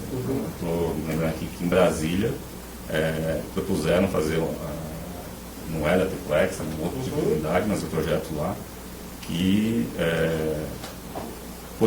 que o pessoal acreditava que se houvesse a possibilidade de decorar, até porque o que foi sempre discutido, né, nessas ocasiões, é que quando você entrega o imóvel, não entregou um imóvel lá sem piso, sem nada, você financia, o cara quando vai financiar, o comprador vai financia aquele valor. Né? E aí em cima disso ele incorre todos os custos que ele não consegue financiar, né, para mobiliar. Então, dentro dessa estratégia de poder mobiliar, era poder agregar o valor à unidade para que o próprio facilitar o financiamento. O próprio cliente conseguisse o funding para pagar isso aí. Tá. Você me falou da diretoria regional de Brasília. Isso. Qual outros? Quais outros? Eu acho que teve mais em Brasília porque a gente estava com problema de vendas em Brasília. Poderia ser porque em Brasília o custo do imóvel é muito caro, os apartamentos são menores, as pessoas normalmente eles têm a peculiaridade do mercado local, seria? Foi uma troca de ideias com o diretor de Brasília que sentia isso uma oportunidade. E, novamente, como na minha visão, eu não tinha preocupação se ele estava gastando mais ou menos, eu estava preocupado se ele estava dando o resultado esperado, Então, o meu acompanhamento era com base nisso. Aí vocês Isso em fizeram em Brasília, Só por uma questão bem pontual, isso em Brasília ocorreu com relação a uma unidade ou a várias unidades? Houve uma estratégia, né? Então, eu discuti a estratégia, falei, olha, vai em frente. É lógico que essa estratégia sempre, eu não estou recordando, tem um orçamento também, não é para mobiliar todas as unidades, porque tem risco também associado. Mas foi feito, né, não foi assim, eu pedi, vamos mobiliar essa unidade, não sei nem dizer quantas unidades. Eram algumas unidades. Mais de uma. Foi mais de uma. Uma estratégia Foi comercial. uma estratégia comercial, eu não entendo. genérica, em Brasília. Não era um apartamento específico A, B ou C, era um conjunto de apartamentos de um determinado A empreendimento. gente tinha um problema de vendas em Brasília muito grande. Não só de venda, como de uma oferta muito grande de apartamentos, né? Não da OAS. O mercado estava super ofertado. E com isso estava ocorrendo muito distrato de unidade e também muito desconto no mercado. Então, a gente tinha que buscar alternativas. E entre elas, não foi a única estratégia, mas passava também por mobiliar algumas unidades e colocar para dentro.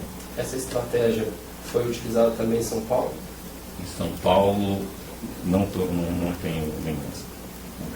Essa mobília lá em Brasília, voltando um pouquinho antes de entrar nos mercados, contemplava o quê? Sabe, se contemplava cama, por exemplo? Não sei dizer. Eletrodomésticos?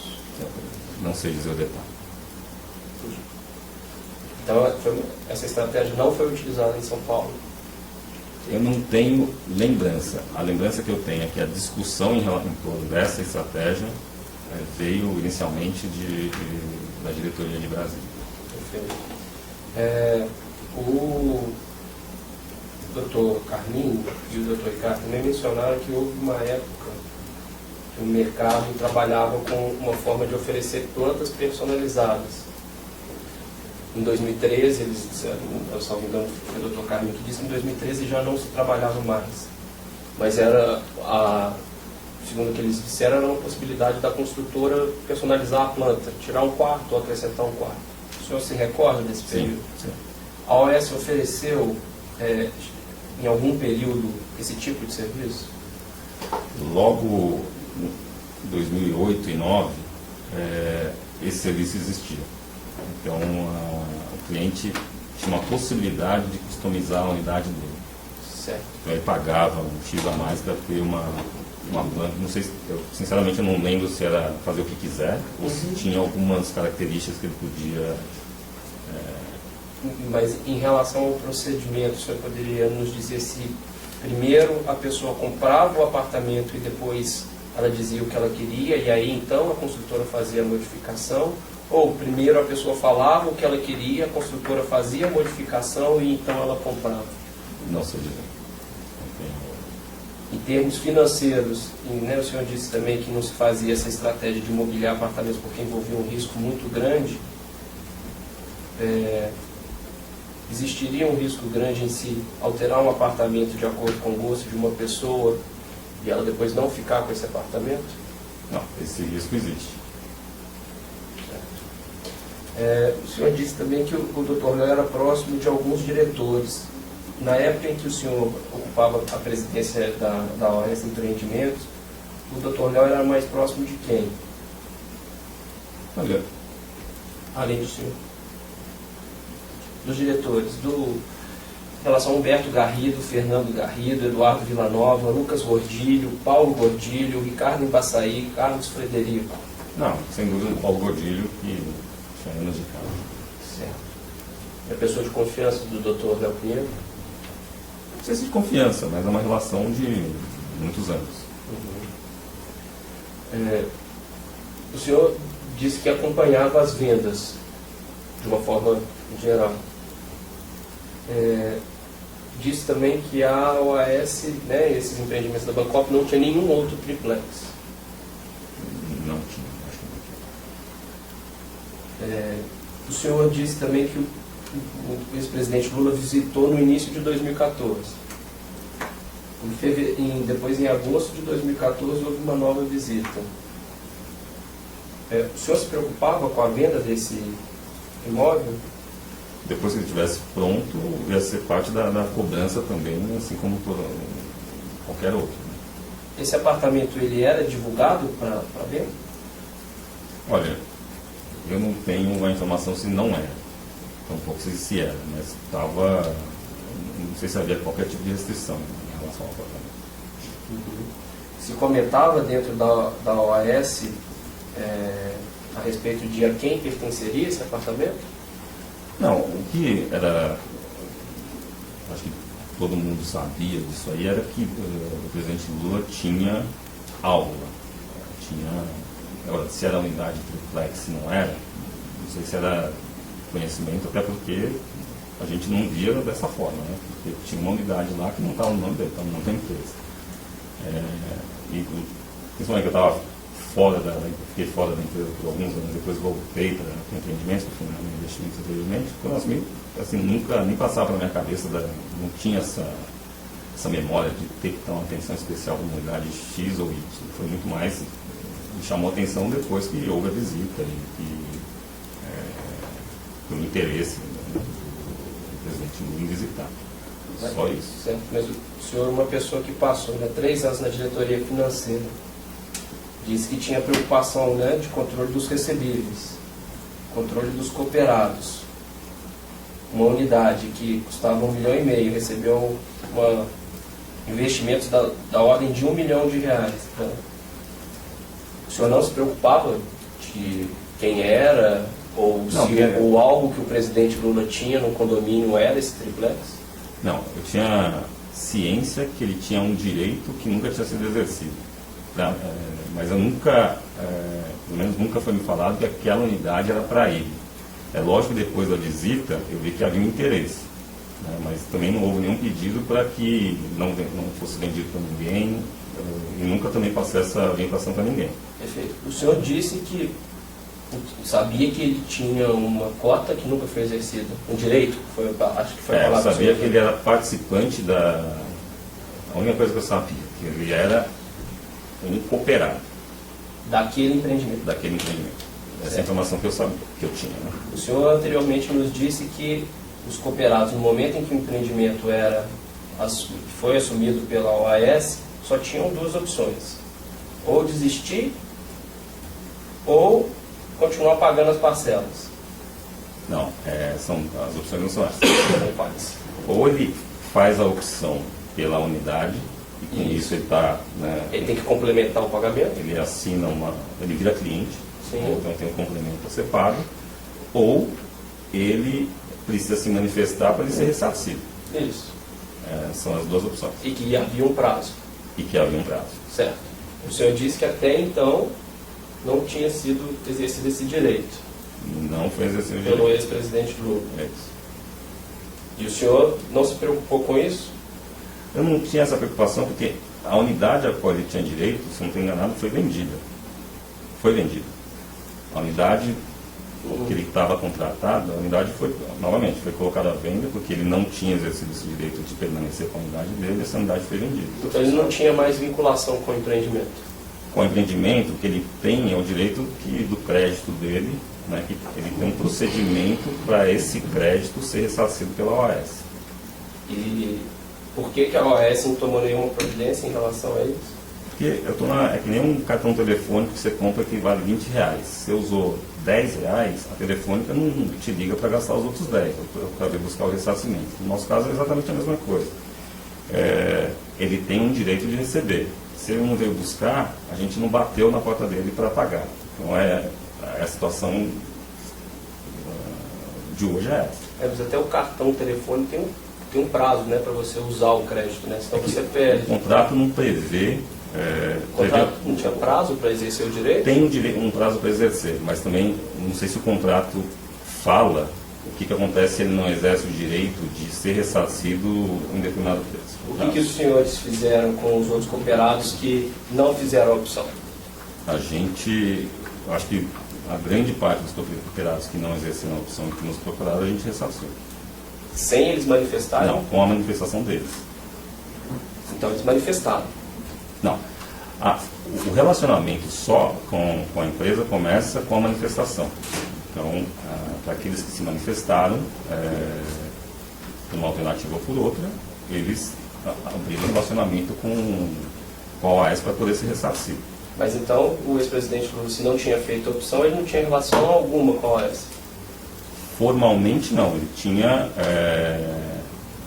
formalmente não tinha um direito, a unidade ele não tinha mais direito, né? Acho que é uma relação que formalmente ele tinha perdido o direito pela questão do prazo. Ele não tinha, perdeu o direito à unidade, o direito à unidade. Mas em relação ao crédito dele,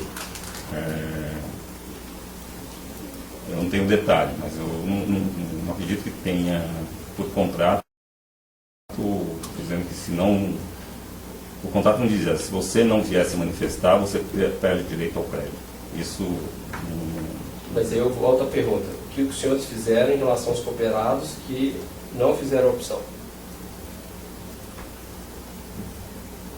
Para aqueles cooperados que não fizeram opção de nenhuma das duas ou que não apareceram para se manifestar? Isso, que não fizeram a opção de nenhuma das duas, não apareceram. A unidade ficou disponível para venda. A unidade que ele teria direito contratualmente ficou disponível para venda. Quer dizer que ele foi ressarcido, porque eu acho que não era o procedimento ir atrás do cooperado que não veio demonstrar um interesse, e sim colocar a unidade para venda. Certo. Sabendo que tem uma obrigação se o cooperado um dia surgir. Agora, a data, não tem uma data de corte para que isso, o direito desapareça. Nesse contexto, né, com todas essas questões que nós já lhe perguntamos, qual que era o entendimento do senhor em relação à relação do ex-presidente Lula com esse apartamento? Esse apartamento era para o ex-presidente Lula? Eu sabia que tinha um interesse. E ele foi decorado, modificado para o ex-presidente? Não posso dizer. Eu sei que tem um interesse pelas visitas. De acordo com os usos e costumes da área, não o que você que te falaram, mas de acordo com os usos e costumes. Olha, houve uma demonstração de interesse. Do nosso lado... Vamos recapitular. Houve uma demonstração de interesse. Isso. Poucos dias depois, o senhor recebe a ordem do acionista da empresa para o senhor reformar o apartamento. Pessoa que havia acompanhado a visita. Pouco tempo depois, tem uma visita para acompanhar a evolução das obras. Tem um pedido para poder instalar um elevador privativo, logo depois, ou nessa época. Para o senhor, esse apartamento era para quem? Para mim, o apartamento, do meu ponto de vista, havia um interesse. Se, porventura, o interessado não concretizasse, tinha mercado. Eu nunca entrei em nenhuma, nunca tive discussões ou qualquer tipo de conversa ou troca de mensagens com um acionista, nesse caso, onde ele me falou, olha, essa unidade vai ser transferida, vai ser paga, vai ser vendida por esse valor, então reserve a unidade para ele. O contato do ex-presidente... Nunca houve esse pedido para mim. Perfeito. O contato do ex-presidente Lula ou da Marisa era com quem? Imagino que seja com o Dr. Léo. Certo. Eu não tinha contato algum com eles. Perfeito. Mas o ajuste, por exemplo, daquela primeira visita foi feita entre o Dr. Léo e o ex-presidente Lula? Eu imagino que sim. O que chegou para a gente só era que tinha uma reunião agendada. Não te soa muito anormal o fato de a empresa não fazer esse tipo de alteração no apartamento com aumento de sala, inclusão de quarto, inclusão de mobília, inclusão de eletrodomésticos, sendo que essas coisas eram feitas, se foram feitas no mercado específico de Brasília, não foram feitas em São Paulo. O apartamento não era de monstruário, o apartamento era um apartamento de cobertura. Não te soa muito estranho isso para a venda e não para determinada pessoa? Olha, eu acho que o contra-argumento ao que você está dizendo, né, se parece estranho ou não, do ponto de vista de quem está agindo no dia a dia, novamente, a orientação que foi dada para o Roberto é para fazer algo que possa ser vendido. Se fosse customizado, e se porventura, que não foi o caso, fala assim, eu quero que pinte essa parede de rosa desse lado e verde do outro e azul turquesa do outro, concordo que ficaria muito mais difícil para vender. A inclusão de beliche. Não sei se por conta de uma beliche o apartamento vai ser nesse valor, vai ser mais vendável ou menos vendável. Acho que é uma questão aqui, é muito difícil de... Até porque eu não tenho, novamente, não quero... Estou falando que houve um interesse. Se desse interesse ia sair algo concreto, não me foi passado. Do meu ponto de vista, eu tinha a preocupação de que tudo que fosse feito lá tivesse um respaldo de mercado. Certo. Mas o que foi feito lá também foi feito em linha com esse interesse do ex-presidente? Nunca foi um interesse demonstrado, porque não houve customização não houve nenhuma interferência ou nenhum tipo de input do Dr. Léo em relação ao projeto para atender algum pedido. Isso eu tenho convicção. Agora, o que a gente tinha lá na empresa quando decidiu fazer isso aí era um apartamento de alto padrão. Um apartamento de 2,5 milhões de reais, potencialmente. Então era algo que tinha que ser feito. Perfeito. No prédio existia outro apartamento nesse valor? Não, porque essa é a unidade de frente para o mar, é mais valorizada. Porém, é valorizado novamente. É relativo porque não tinha sido vendido até então também. Passou aí, o prédio tinha uma mística também de que nunca terminava. Passou por várias fases, né? Então, nesse período pós-obra, teve aí um lapso de 6 meses para... O senhor disse que era um apartamento de alto padrão. Teve uma das pessoas que a gente ouviu que disse que uma beliche instalada no quarto ficava no meio da janela. Isso é condizente com um apartamento de alto padrão? Olha, eu não tenho detalhe do projeto e eu não tenho conhecimento do... Perfeito, mas em tese, né? Uma beliche no meio de uma janela, ela é condizente com um apartamento de alto padrão para venda? Você está dizendo que foi uma informação que construíram a beliche no meio da janela? Isso, construíram, colocaram a beliche, ficava no meio da janela. Houve até uma sugestão da empresa que instalou, falou, olha, não, esse projeto não está ajustado. Aí falaram, não, tem que ficar desse jeito, não vamos mudar. Para venda, será que... Nunca passou na minha frente qualquer tipo de discussão de posicionamento de beliche no apartamento. A OS tinha outros apartamentos de alto padrão em São Paulo? Ela teve já um padrão alto, não sei se de alto padrão já teve algo assim. E a liquidez, como era? Falar de liquidez no momento de mercado que a gente está é muito relativo, porque em 2008 você colocava qualquer apartamento para vender, você vendia em 3 dias. Mas é normal, por exemplo, nesses apartamentos de alto padrão, vocês foram lá atrás da Kitchens para mobiliá-los? Eu não tenho essa informação. Tá. O prédio do Solares era de alto padrão? Olha, é um triplex, então a gente... Estou falando do prédio. Um prédio, não sei se, eu não diria que seja de alto padrão. Você diria qual faixa que você pode dizer? Padrão alto, não um padrão alto, é um prédio de frente para o mar, né? E na unidade específica aí, é um triplex. Tá, eu estou falando da unidade específica, estou falando do prédio. Qual o público do prédio? Qual que é o nicho de mercado que a OS queria obter com aqueles apartamentos daquele prédio? Olha, Público A, B, C, D. A e B. É uma segunda, não é residência, né? É uma segunda, casa de veraneio. Então, público A é um apartamento de alto padrão. Eu diria que é para atender o público que pode ter uma segunda residência. Os apartamentos de lá eram de alto padrão? Os apartamentos de lá... O acabamento... Como era entregue, né? O apartamento padronizado. Quando ele era entregue, ele era de alto padrão? Ele é entregue... Eu não sei dizer, porque eu nunca visitei um apartamento em uma outra unidade. Mas ele é entregue sem piso, sem decoração, sem coisa do tipo. Então foi uma excepcionalidade nesse caso. Foi. Quando vocês tinham uma decisão de investimentos na empresa, você falou que reunia um comitê, não é isso? Quando eu era presidente, tinha um comitê para aquisição de novos terrenos, novos projetos. Para, por exemplo, política empresarial vamos adotar uma política de decorar apartamento, passar por... Não, isso foi uma reunião a gente tinha toda semana uma reunião de diretoria. Tá. Não posso te precisar em qual, mas houve essa discussão no âmbito da discussão dos diretores. Tá.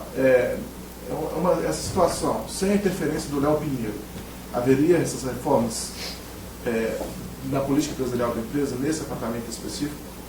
É difícil dizer, eu acho que... Mas você, como gestor da empresa, você tomaria essa decisão? Tomei em Brasília. Em Brasília, de forma genérica. Estou falando de um empreendimento, de um apartamento específico. Como gestor, você tomaria essa decisão? Possivelmente sim, dependendo No da... caso concreto. No caso concreto, aí já é difícil fazer, porque eu estou influenciado pelo pedido que houve do... Tá, mas se não houvesse o pedido, naquele apartamento específico, você tomaria essa decisão? Depende da... Eu acho que a ideia, sinceramente, não foi minha, né, de mobiliar. A ideia... Você tomou essa decisão? A minha decisão, deixa eu só para colocar de forma... Claro, fica à vontade. A ideia surgiu, o Dr. Léo fez o pedido para que tivesse um projeto de decoração. Dado o pedido,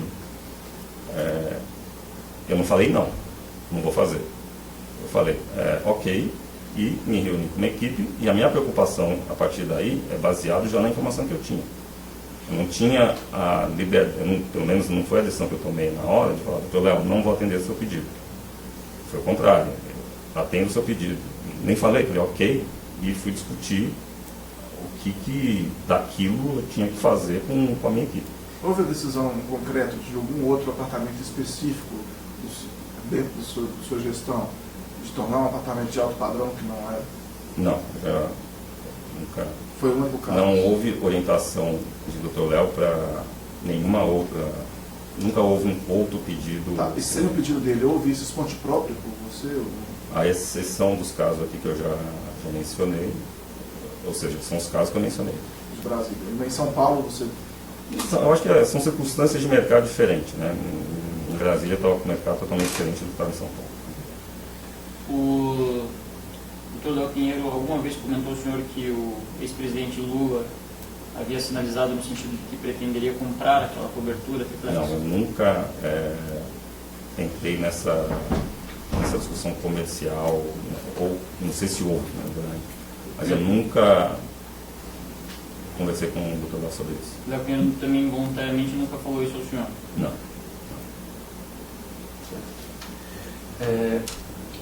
O senhor acompanhou o senhor Léo Pinheiro em visita a algum outro apartamento para mostrar para alguma outra pessoa?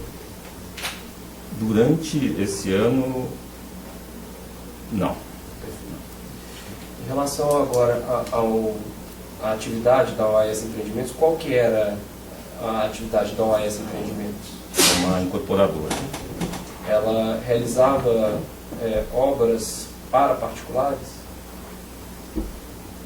Por exemplo, reformar uma casa de uma pessoa? Não é o objeto principal da empresa. O senhor tem conhecimento dela ter feito para alguém isso? Tem conhecimento de apoio que foi dado, um vazamento, algum tipo de coisas, né, para dar um apoio. Isso aí é assistência Não, técnica. Mas de empreendimentos da própria não, OAS? de pessoas com relação, não estou dizendo que é a prática do dia a dia, mas um apoio, se tem uma... De pessoas com relação? Não, se tem um amigo de algum diretor que está com problema, prestar uma ajuda lá para ver se qual que é o problema, vai um engenheiro lá, isso existe. O senhor fez para alguém? Não, eu não. O senhor tem conhecimento de algum diretor para ter feito? Não, mas eu não... Eu sei que existe essa possibilidade de... Mas você falou de olhar problemas, de reforma. Não. Do ambiente da casa. O que eu estou dizendo é o seguinte, é prestar um apoio.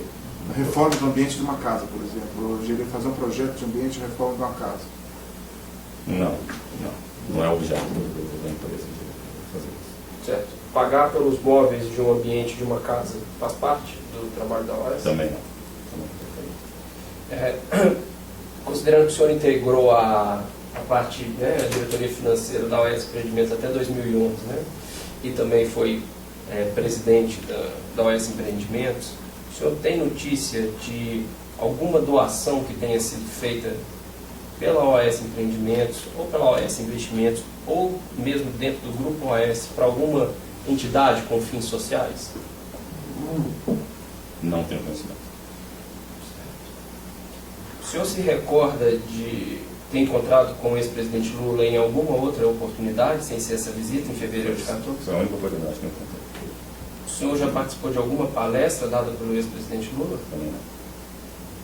O senhor se recorda de a OAS ter organizado alguma palestra para o ex-presidente Lula? Nunca fui convidado a uma palestra. As palestras ou eventos que aconteciam dentro da OAS, elas eram divulgadas? Existia uma comunicação social interna dentro da empresa? Bom, eu não tenho conhecimento de nenhuma palestra com a presença do presidente Lula que tenha sido divulgada. Mas existia uma comunicação social dentro da empresa? Existia, por exemplo, um jornalzinho ou algum e-mail interno que circulava com alguma periodicidade dentro da empresa? Não, não teve, nunca. Os eventos que aconteciam alguns eventos, assim, seminários, reuniões, palestras dentro da OAS? Sem dúvida existiam. Existiam. E como eles eram comunicados às pessoas para elas comparecerem? Não, mas acho que